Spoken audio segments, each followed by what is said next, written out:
I had a little message from someone who asked, could you tell me a little bit more about the Rapture Cup being rooted only in the 1800s? Because apparently not enough people know that. So let's get into.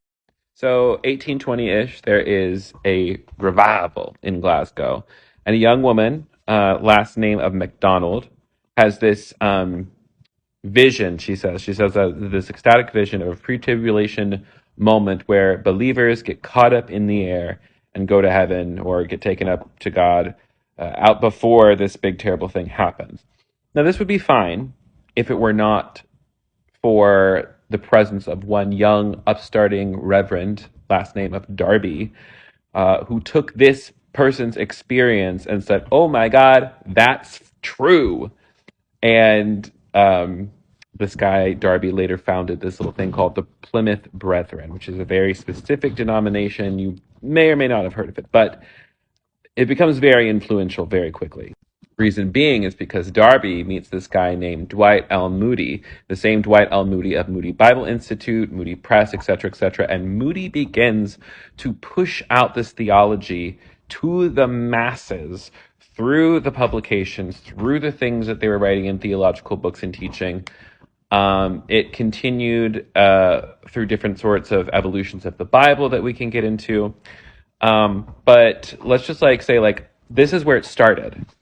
So for 1,800 years of the first part of the church, 1,800 years, up until 200 years ago, Christians did not believe in the rapture.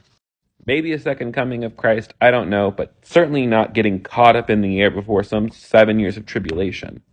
Along with ways that the Bible was manipulated and changed and translated in fucked up ways, you also get novels about the end times. You get things like Thief in the Night. You get things like the Left Behind series, and those were all just money makers, weren't they? For an end times that doesn't seem to be happening still. So yeah, we can pinpoint when this theology started. It's not a Catholic theology. It is not an Orthodox theology. It is only within Western Protestantism. And even within Western Protestantism, it is kind of a minority thing. They just happen to be the loudest. And we grew up in a bubble. At least I did. So once I got outside of that, to realize most Christians don't believe in a rapture or an end times like the way that we have been taught to believe about it, or a hell like we've been taught to believe about it.